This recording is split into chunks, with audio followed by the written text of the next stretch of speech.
제목을 따라서 하겠습니다. 신령한 것을 아는 믿음. 사람은 변화될 수 있을까요? 예로부터 내려온 질문입니다. 그리고 지금도 되어지는 질문입니다. 일반적으로 사람들은 사람의 변화되기 위해서는 환경이 바뀌고 또 교육을 시키고 또 다른 외부적 요인에 의해서 그 사람이 변화될 수 있다는 믿음을 갖고 지금도 그렇게 교육도 시키고 환경도 조성하고 또 외부적 요인을 만들어 줍니다. 그러나 이런 교육이나 환경의 변화나 외부적 영향에 의해서 얻어지는 변화가 중요하긴 하지만 진정 사람의 근원적인 변화, 심령의 변화, 영적인 변화로 이것이 이어질 수 있는가라는 질문은 지금도 대두됩니다. 그래서 자신이 새로워진 존재로 자신이 변화된 정체성을 정말 느끼며 변화된 삶의 가치관을 가지고 살아간다는 것은 정말 우리가 가지고 있는 환경과 교육과 또 외부적인 일들을 통해서 가능할 수 있을까라는 질문은 계속됩니다. 왜냐하면 교육이나 문화적 환경이나 물질적인 그 주변 일들이 과거보다는 분명히 많이 좋아졌고 사람들의 정보와 지식은 커진 것은 분명하지만 이 세상에는 아직도 교육이 높은 수준만큼 범죄도 높아지고 많은 정보가 있는 만큼 더 교묘하게 정보를 여기로 이용해서 이 사회에 악을 끼치는 일들을 보게 될 때에 교육이나 문화적 일들이나 물질적인 환경이나 정보의 발전이 결코 사람의 인간성과 죄성의 문제를 바꿀 수 없다라고 결론을 짓고 있습니다. 오늘 본문 2절을 보면 우리 같이 읽겠습니다. 2절 말씀 시작. 너희도 알거니와 너희가 이방인으로 있을 때에 말 못하는 우상에게로 끄는 그대로 끌려갔느니라. 너희가 이방인으로 있을 때에, 이것은 과거형입니다. 전에는 이방인이었는데 그때는 말 못하는 우상에게로 인격이 없고 그리고 살아있지도 않은 그 우상이 그리고 세상 신에게 끄는 그대로 끌려갔다. 저항도 하지 못하고 대적도 못하고 끌려지는 대로 사는 삶이 이방인 삶이었는데 3절 다같이 또 있습니다. 시작. 그러므로 내가 너희에게 알게 하노니 하나님의 영으로 말하는 자는 누구든지 예수를 저주할 자라 하지 않고 또 성령으로 아니하고는 누구든지 예수를 주시라 할 수 없느니라. 오늘 본문 2절에는 이방인으로 있을 때에 우상이 이끄는 대로 끌려가면서 살았고 또 그리고 예수를 저주할 자라고 살았는데 하나님의 영 성령으로 말미암아 이방인에서 하나님의 자녀가 되고 그리고 예수 그리스도를 주라고 고백하면서 살아가는 변화의 삶이 있었다는 겁니다.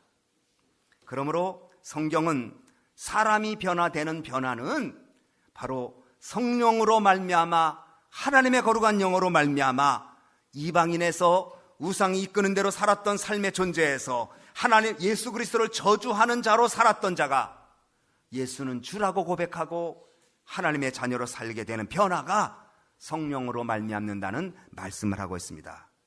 성경은 사람의 유형을 3가지로 말씀합니다. 성경은 사람을 구분할 때 그 사람이 무엇에 이끌려 살아가는가를 가지고 그 사람을 구분합니다. 그 사람을 움직이는 주도권이 누가 갖고 있느냐를 따라서 그 사람을 규정짓습니다. 사람들이 이런저런 생각을 많이 하지만 자신의 삶의 선택의 마지막 판단을 무엇을 기준으로 하고 사느냐에 따라서 그 사람의 삶의 주도권이 무엇인지 알 수 있고 무엇이 그 사람을 끌고 가는지를 알 수가 있습니다. 오늘 2절에도 너희가 알거니와 이방인으로 있을 때에 말 못하는 우상에게로 끄는 그대로 끌려갔느니라. 말 못하는 우상에게조차도 그 우상에 끄는 대로 저항도 하지 못하고 끌려간 삶을 살았다는 것입니다. 그러므로 성경은 3가지 유형의 사람을 말합니다. 첫째는 육체가 끄는 대로 사는 사람입니다. 사람에게는 육이 있고 정신이 있고 영이 있습니다. 그런데 육체의 소욕에 지배되는 사람, 우상이 끄는 대로 살았던 사람처럼 육신이 이끌리는 대로 사는 사람은 육에 속한 사람이다. 그래서 한 번밖에 없는 인생을 육신을 가지고 즐겁게 살자, 육신의 안위와 쾌락만 위해서 하는 사람, 이런 사람을 로마서에는 자기 배만 섬기는 사람이라고 말합니다. 원래 하나님 우리 인간을 지으실 때 하나님 형상대로 지으셨고 하나님의 뜻을 따라 살도록 만드셨는데 하나님 말씀에 불순종함으로 말미암아 하나님 형상이 깨어지고 하나님 관계성이 깨어지고 영적 교제가 끊어지게 되었습니다. 그래서 하나님의 뜻을 알고 하나님의 뜻대로 살기보다는 인간의 육체, 즉 죄성을 가지고 불순종으로 살아가게 되었습니다. 창세기 6장 3절에 여호와께서 가라사대 나의 신이 영원히 사람과 함께하지 아니하리니 이는 그들이 육체가 됨이라. 육체라는 것은 단순히 육신을 말하는 것이 아니라 죄성을 말합니다. 불순종한 인간이 육체가 되어버렸습니다. 하나님 말씀에 불순종하고 육체가 되어버리고 말았습니다.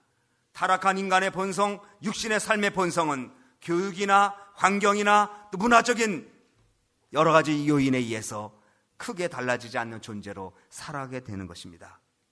하나님 형상대로 지음받았기에 마땅히 하나님의 뜻대로 살아야 하는데 그렇지 못하고 하나님의 뜻은 거스리고 육신의 소욕이 끄는 대로 끌림을 받는 육체가 되었다는 것입니다.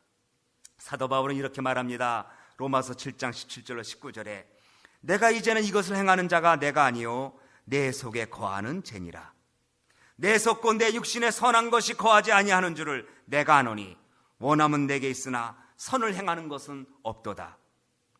내가 원하는 바 선은 하지 아니하고 도리어 원치 아니하는 바 악은 행하는도다. 나는 선을 원하는데 선을 행하기보다는 내 육신이 이끌린 대로 육체의 삶, 악을 행한다고 그렇게 말했습니다. 육신이 끄는 대로 사는 사람 있습니다. 두 번째로 이성의 중심으로 살아가는 사람입니다. 사람에게는 물론 이성 정신 있습니다. 판단하는 능력, 추리할 수 있는 능력, 합리적인 사고, 이 능력 있습니다. 그래서 이 일을 통해서 사람은 발전하고 분명히 문화를 이루고 삽니다. 이런 사람들은 모든 일을 합리적으로만 해석합니다. 이성적으로 판단하고 분석하고 가지고 있는 정보를 통해서 그 정보를 통해서 끌려가며 삽니다. 이런 사람들은 나름대로 도덕적인 삶을 산다고 말하고 윤리규범을 지킨다고 말하며 살지만 중요한 것은 자기 이성대로 산다는 것입니다. 그래서 영적인 일에 대해서는 알지 못하고 자기가 생각하는 합리성과 그리고 자기가 판단하는 어떤 기준에 어긋나면 그 일을 받아들이지 않는 삶입니다. 세 번째로 영에 이끌려서 사는 사람들이 있습니다. 육체에 이끌려가는 사람이 있는 반면 정신이 이끄는 대로 합리성에 과학적으로 판단하면서 정보에 의해서 살아가는 사람이 있고 영의 이끌림을 받는 사람들이 있습니다. 영적인 삶은 내가 다 이해한다고 판단되는 것을 선택하고 행하는 것이 아니라 자신의 삶에 주어진 사건 속에 하나님의 거룩한 뜻이 있다고 믿고 그 일을 추구하며 사는 사람입니다. 자신에게 주어진 일들을, 사건을 단순히 이성적으로 경험적으로 주어진 정보에 의해서 판단하고 사는 것이 아니라 비록 이성적으로는 불합리한 일 같고 자기 상식적으로는 맞지 않는 것 같아도 하나님은 이렇게 말씀하셨으니 이 말씀대로 나는 끌려간다고 고백하고 사는 사람, 이 사람이 영에 이끌려 사는 사람입니다. 그래서 이런 사람을 가리켜 성경은 그리스도인이라고 말합니다. 로마서 8장 9절에 만일 너희 속에 하나님의 영이 거하시면 너희가 육신에 있지 아니하고 영에 있나니 누구든지 그리스도의 영이 없으면 그리스도의 사람이 아니라고 말했습니다. 그렇습니다. 크리스찬이 누구인가? 그리스도인은 육체에 이끌려 사는 사람도 아니고 자기가 가지고 있는 이성적인 판단과 경험과 교육에 의해서 살아가는 사람이 아니라 하나님이 말씀하시는 말씀대로 살아가는 사람, 성령의 사람, 이 사람이 크리스찬입니다. 그러므로 크리스찬이 누구인가? 그리스도의 영이 있는 사람, 하나님의 영에 이끌리는 사람, 성령의 사람입니다. 그런데 많은 크리스찬들이 자신이 성령의 사람인 것을 모르고 있다는 데 문제가 있습니다. 많은 크리스찬들이 예수님을 믿는다고 말을 하지만 실상 그 믿음의 근거가 되는 성령, 그리스도의 영이 존재하는 것을 모르고 있다는 것입니다. 사도행전 19장 2절에 보면 사도 바울이 에베소 교인들에게 이렇게 말을 했습니다. 너희가 믿을 때에 성령을 받았느냐? 믿을 때에 성령을 받았느냐? 그러니까 에베소 교인들이 말하기를 아니라 우리는 성령이 있음도 듣지 못하였노라. 너희가 믿을 때에 성령을 받았느냐? 그러자 에베소 교인들은 우리는 성령이 있음도 듣지 못했습니다. 성령에 대한 말씀이 들려지지 아니하면, 성령에 대한 말씀을 듣지 못하면 영의 일들을 알 수 없다는 것입니다. 에베소 교인들은 아볼로 밑에서 신앙생활 했습니다. 아볼로는 성경으로 예수께서 그리스도라고 유대인을 이길 만한 논증가요 변증가였습니다. 아볼로는 사도 바울 이상으로 성경에 능통한 사람이었습니다. 그런데 아볼로는 성령을 얘기를 안 했습니다. 그러니까 사도 바울이 에베소 교인들에게 가서 너희가 믿을 때에 너희가 믿는 그 믿음의 근거가 바로 성령에 의해서 되어지는 것이고 너희가 믿을 때 성령으로 말미암아 역사되는 것을 듣지 못했느냐, 알지 못했느냐. 우리는 성령 못 들었습니다. 오늘 본문 1절 같이 읽겠습니다. 시작. 형제들아 신령한 것에 대하여는 내가 너희 알지 못하기를 원치 아니하노니.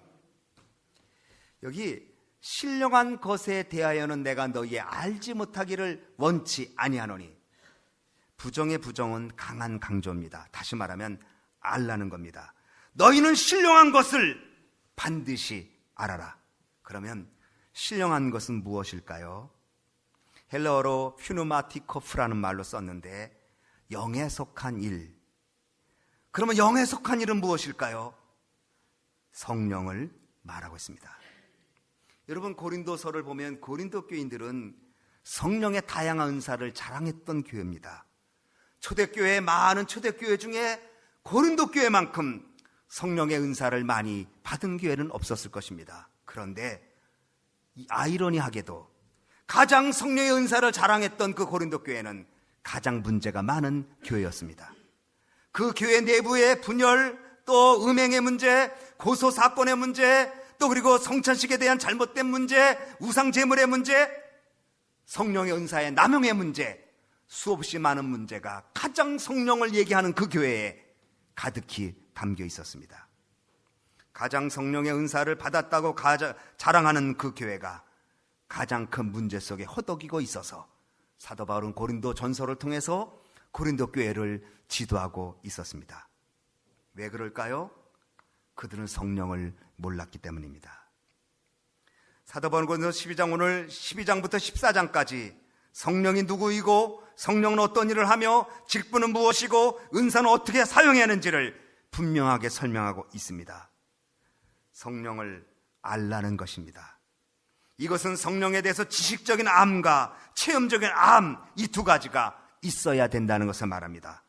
그러면 성령님은 누구십니까? 성령님은 하나님이십니다. 성령님은 인격을 가지신 삼위 하나님의 한 분이십니다. 본문 4절부터 6절까지를 보면 우리 한번 4절로 6절을 읽겠습니다. 시작. 은사는 여러 가지나 성령은 같고 지음은 여러 가지나 주는 같으며 또 역사는 여러 가지나 모든 것을 모든 사람 가운데서 역사하시는 하나님은 같으니. 여기 보면 은사, 직분, 역사. 그런데 성령, 주, 하나님. 같은 성령, 같은 주, 같은 하나님, 삼위일체 하나님을 말합니다.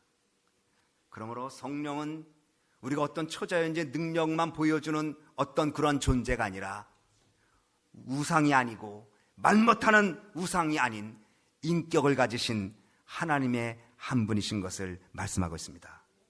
그럼 우리는 성령 충만하게 하시옵소서. 이 말은 하나님으로 충만하게 해달라는 말씀입니다. 성령의 인도를 받게 해달라고 기도하는 것은 하나님의 인도를 받게 해달라고 기도하는 것입니다. 예수님 말씀하셨습니다. 내가 가면 또 다른 보혜사를 보내주겠다. 또 다른 이라는 말은 알로스라는 말인데 똑같은데 다른이라는 뜻입니다. 본질적으로 똑같은데 형태만 다른. 그래서 예수님 승천하시고 또 다른 보혜사 성령을 보내셔서 그분 우리를 도우시고 우리를 인도하시고 우리를 깨닫게 하시고 우리로 하나님의 사람으로 살도록 인도해 주십니다. 오늘 2절과 3절을 보면 이방인으로 있을 때에 라는 말이 나오고 3절에는 내가 예수를 주라 시인한다는 말이 성령으로 말미암는다고 말하고 있습니다. 그러므로 우리는 성령으로 말미암아 이방인으로 있을 때에 성령으로 말미암아 예수 그리스도를 주라고 고백하고 하나님의 사람으로 살아간 은혜를 받게 된다는 것입니다. 그러면 성령님이 하시는 일은 무엇일까요? 무엇보다도 예수님을 믿도록 해 주십니다. 여러분이 어떤 전도하는 대상이 있는데 예수님 믿으라고 암만 해도 믿지 않는다고 하면 여러분은 기도하십시오. 성령께서 저분의 마음을 감동시켜 주셔서 성령께서 저분의 마음을 열어주셔서 복음을 복음으로 듣게 하시고 예수를 주라고 고백할 수 있도록 도와주십시오. 그렇게 기도하셔야 합니다. 누구든지 그리스도의 영이 없으면 예수를 주라고 시인할 수 없기 때문입니다. 여러분, 한국에 우리 대학생 선교회가 있습니다. CCC라고 불려지죠.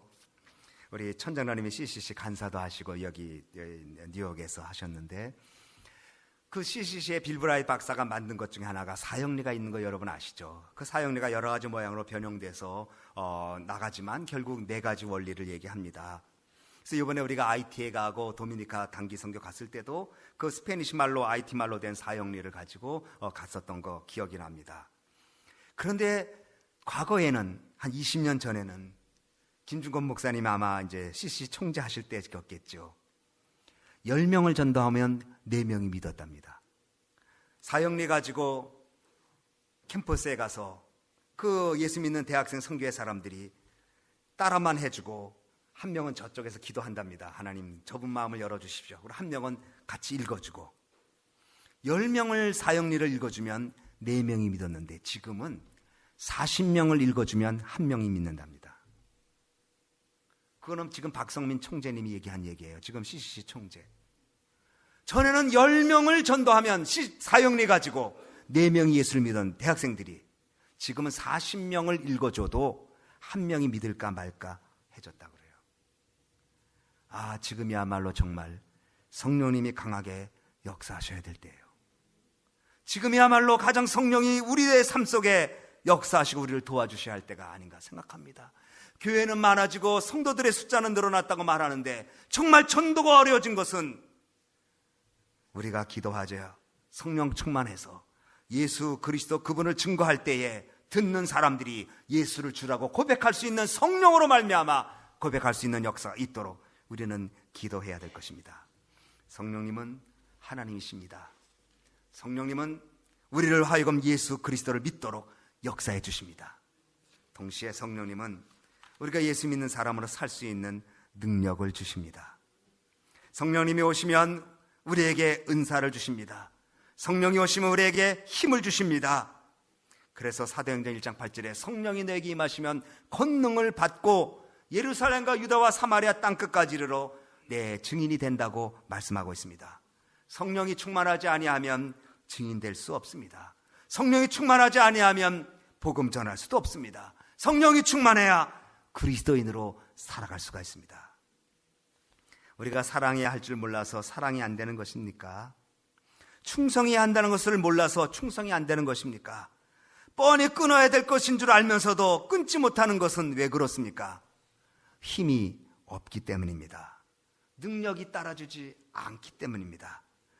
그래서 우상에게 이끌린 것처럼 우리도 이 세상에 이끌림을 받을 때에 하나님의 영 성령으로 말미암아 그 이끌림을 저항하고 대적하고 오히려 하나님의 거룩한 사람을 살 수 있는 능력을 성령을 통해서 얻게 된다는 사실입니다. 예수님 승천하시기 전에 제자들에게 말씀하셨습니다. 볼지어다 내가 내 아버지께서 약속하신 것을 너에게 보내리니 너희는 위로부터 능력이 입히울 때까지 이 성에 머물라 하시니, 이 성에 머물라 하시니. 또 사도행전 1장 4절 5절에 사도와 함께 모이사 그들에게 분부하여 이르시되 예루살렘을 떠나지 말고 내게서 들은 바 아버지 약속하신 것을 기다리라. 요한은 물로 세례를 베풀었으나 너희는 몇 날이 못되어 성령으로 세례를 받으리라 하셨느니라. 능력이 입히지 아니하면 그대로 있어라. 그리고 능력을 받아서 이제 세상으로 나가라고 주님이 말씀하십니다. 준비되지 않은 상태로 나가면 넘어집니다. 준비되지 않은 상태로 나가면 쓰러집니다. 그런 그 준비가 무엇일까요? 성령 충만입니다. 성령이 내 속에 부어질 때 예수를 주라고 고백할 뿐만 아니라 말 못한 능력이 내 속에서 하나님의 은혜로 가득 차서 세상과 나는 간 것 없고 구속한 주님만 보이는 감동과 기쁨이 우리에게 넘치게 될 것입니다. 멜트라더라는 사람이 있었습니다. 멜트라더라는 사람은 어떤 사람이었냐면 이분은 알코올 중독자였습니다. 알코올 중독자인데 얼마나 알코올이 중독이 심했는지 그 딸 하나, 이제 부인은 떠나고 딸 하나를 키웠는데 딸이 어떤 일로 죽었어요.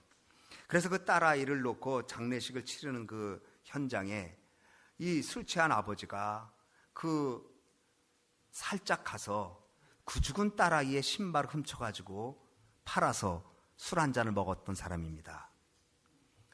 딸이 죽었으면 슬퍼해도 부족할 텐데 그 딸이 죽은 그 현장에서 그 신발을 훔쳐가지고 아주 값싸게 팔고 술 한 잔을 먹었던 지독한 중독자였었습니다. 아마도 삶을 포기했고 아마도 자기의 그 심한 그 괴로움 때문에 그랬는지는 모르지만 어쨌든 장례식장에 사람들을 왈칵 뒤집어 놨었습니다.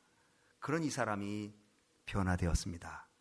그래서 이 사람이 알코올 중독자 갱생원에 가서 복음을 전했는데 이분이 전도한 알코올 중독자 사람만 1000명이 넘었습니다. 그래서 딸이 죽었을 때 딸아이의 그 마지막 신고 가는 신을 훔쳐서 팔아 술 한 잔을 먹었던 인생 패인이 어떻게 그렇게 달라졌을까? 바로 성령의 능력을 받았습니다. 복음을 듣고 예수 그리스도께서 그분을 터치하고 그분은 자기의 자신을 하나님께 드리고 내 힘으로는 할 수가 없고 끊을 수도 없고 내 힘으로는 나를 이길 수 없사오니 나를 불쌍히 여달라고 간절한 기도 속에 성령이 그분에게 임하게 되고 그분은 변화하여 알코올 중독자 갱생원에 가서 복음을 전도했는데 이분이 1000명을 전도했다는 놀라운 보고를 갖고 있습니다. 스가랴 4장 6절에 여호와께서 스룹바벨에게 하신 말씀이 이러하니라. 만군의 여호와께서 말씀하시되 이는 힘으로 되지 아니하고 능으로도 되지 아니하고 오직 나의 신으로 되느니라. 힘도 능도 안 되지만 하나님의 신으로 된다고 말했습니다. 교회는 진짜 힘인 성령님을 주는 곳입니다. 교회는 진짜 힘인 성령님을 의지하게 하는 곳입니다. 교회는 진짜 힘의 성령 충만해서 나를 이끄는 세상을 이기며 살아가는 영적 전투의 선봉장이 되도록 인도해 주시는 곳 교회입니다. 성령이 임하시면 능력 받는다고 했습니다. 그 능력은 어떤 능력일까요? 죽는 능력입니다. 그래서 성령을 받으면 그래서 예루살렘과 그리고 사마리아 땅끝까지로 복음을 전하는데 그 증인이라는 말은 순교자라는 말입니다. 성령 받으면 나를 죽입니다.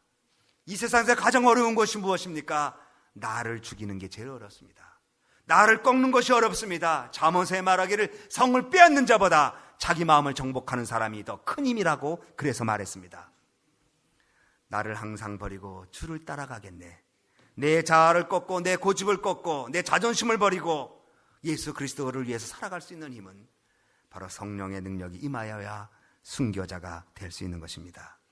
그 성령님은 어떻게 오실까요? 두 가지입니다. 기다리라고 그랬습니다. 기다리는 것은 사모하는 겁니다. 성령 그분을 하나님이신 성령님을 사모하는 겁니다. 두 번째, 기도하는 것입니다. 사모하고 기다리면 하나님께서 우리에게 성령 충만한 능력을 부어주실 줄로 믿습니다. 이번 부흥에 기다리시기 바랍니다.